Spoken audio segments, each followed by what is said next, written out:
Getting a single kilogram into orbit costs roughly $2,720 a kilogram on Falcon 9 to low Earth orbit, and that's already the cheapest ride in history on a rocket that lands and reflies its own first stage. A Japanese construction company says it projects it can bring that number down to $24 with a single cable stretched 59,652 miles from a floating Pacific platform to a counterweight station beyond orbit. Obayashi Corporation, the firm behind Tokyo Skytree, has drawn up blueprints, locked in a 2050 target, and published a full construction concept with dimensions and payload specs, while freely admitting the technology is still years from ready. So why bet the company's reputation on a project the world lacks the materials to build? Because whoever cracks this first rewrites the economics of space for everyone else.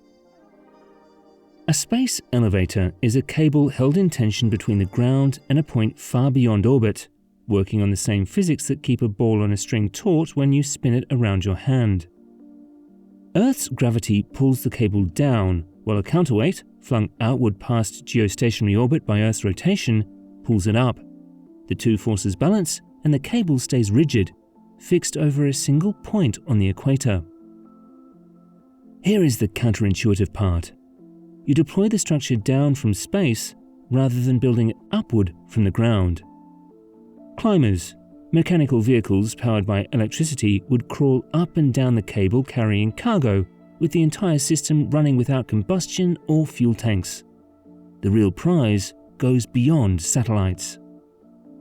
A working elevator creates cheap two-way traffic, and when the cost of moving mass between Earth and space drops by orders of magnitude, asteroid mining and lunar resource extraction both become commercially viable.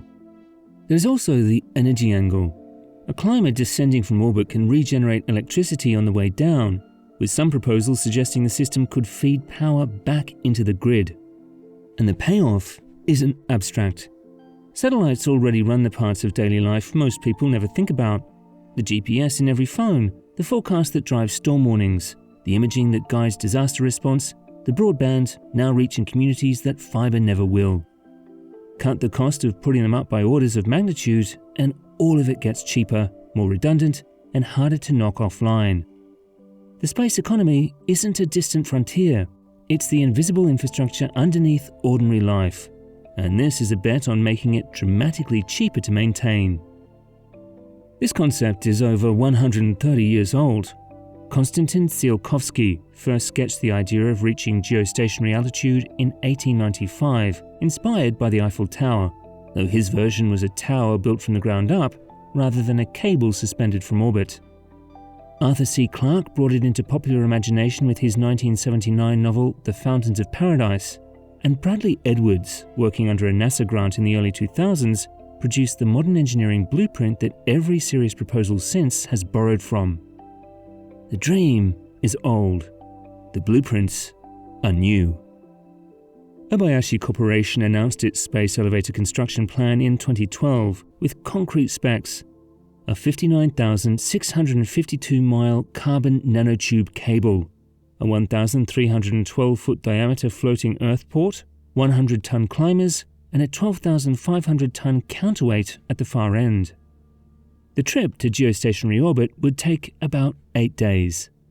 This is the same company that built a 2,080-foot broadcasting tower in downtown Tokyo using a seismic dampening system inspired by ancient pagoda architecture.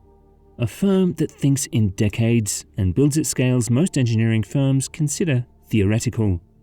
Construction was originally supposed to begin in 2025, but Obayashi dropped that start date. Yoji Ishikawa, the project lead within Obayashi's future technology division, confirmed publicly that the company remains in research and development, building partnerships along the way, with groundbreaking still years out. But the effort is real, and it has company. The International Space Elevator Consortium holds annual conferences, publishes monthly progress reports on tether materials, and coordinates feasibility studies with teams on 3 continents. A recent 2026 study from the consortium focuses on powering the climber system. Japan also hosted an international climber testing event, SPEC, in November 2025, where teams ran self-developed climbing mechanisms. The space economy keeps making the case. Satellite deployments rose 23% in 2023 alone, according to the Space Foundation, and every new constellation or lunar program adds to the demand for cheaper access to orbit.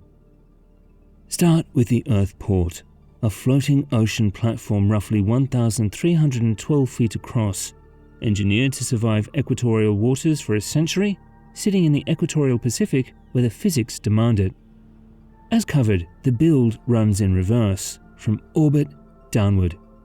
A rocket carries a thin seed cable weighing roughly 44,000 pounds to geostationary orbit about 22,236 miles up. From there, the cable deploys in two directions at once. One strand drops toward Earth, while a counterweight extends outward, deeper into space. Over about 8 months, the lower strand reaches the ocean's surface and anchors to the Earthport. That seed cable is far too thin to carry real payloads, so the next phase is self-reinforcing. Mechanical climbers ascend it carrying additional cable material, and, layer by layer, the structure thickens. Edwards' original NASA concept estimated 207 climbers would be needed to build the tether up to full operational strength. A reinforcement phase his design put at roughly 2.5 years. The final structure stretches 59,652 miles, with stations at multiple altitudes, including a low Earth orbit gate and, far higher, a geostationary station, the counterweight anchoring the far end. You launch rockets to build the thing designed to replace them. There is an elegant absurdity to it. The cable is the single biggest problem, and everyone working on this project says so openly. For most of the concept's history, carbon nanotubes were the answer, carrying one of the highest theoretical tensile strengths of any known material, up to 300 gigapascals. A team at Tsinghua University produced nanotube bundles reaching 80 gigapascals in 2018, a genuine lab milestone. But scaling that result from a lab sample to a cable tens of thousands of miles long has proven enormously difficult. The longest perfect nanotube strand ever manufactured is about 20 inches, and industrial nanotubes produced today by companies like Oxai AI are measured in micrometers, essentially powder additives used in composites, but far below the standard any tether requires. Google X designed a full space elevator concept in 2014 and shelved it once it became clear no one could manufacture a flawless strand anywhere near the length a tether needs. Here is what most coverage misses. The expert community has quietly moved on. ISEC now identifies graphene superlaminate as the leading candidate tether material. Manufacturers already produce polycrystalline graphene in lengths exceeding 3,280 feet at speeds of about 6.5 feet per minute. The quality still falls short of tether-grade standards, but the manufacturing trajectory strongly favors graphene. Most coverage still frames the story around carbon nanotubes because the research community shifted without announcing it. Space debris adds another layer of risk. More than 100 million tracked and untracked objects orbit Earth, any of which could sever a cable at orbital velocity, so a tether stretching through the entire debris field would need active avoidance capability or enough redundancy to absorb impacts without catastrophic failure. The lower portion of the cable also passes through the most electrically active region of the atmosphere, making lightning a constant structural concern at planetary scale. A cable this long will oscillate along its entire length from wind, climate motion, and gravitational perturbation from the Moon, requiring continuous active dampening.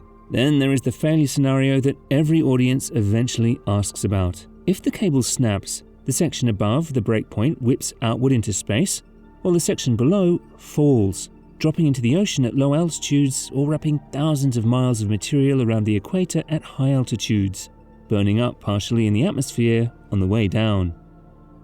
Engineers treat redundancy in cable design as a hard architectural requirement for exactly this reason. Reusable rockets keep getting cheaper. SpaceX's Falcon 9 has already dropped the cost to orbit by a factor of 20 compared to the Space Shuttle era, and Starship, if it reaches projected launch cadence, could push costs below $100 per kilogram. The legitimate question is whether the elevator gets finished before the world stops needing it.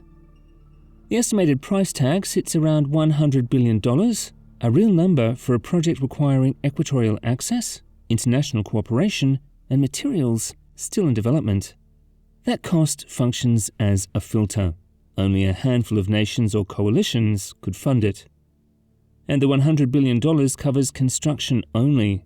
Maintaining a structure this long, pelted by micrometeoroids around the clock, is its own budget line, one that feasibility studies have barely begun to price out. Shizuoka University, working with Obayashi, launched the STARS-Me experiment in 2018, 2 CubeSats connected by a tether deployed from the International Space Station, where a small motorized climber then traversed the cable between them in orbit. It was billed as the world's first experiment to test elevator movement in space. A follow-up, STARS-EC, launched in 2021 with a 3-satellite configuration and a longer tether. China is running a parallel program entirely independently. Tsinghua University's 80 gigapascal nanotube fiber remains a global benchmark.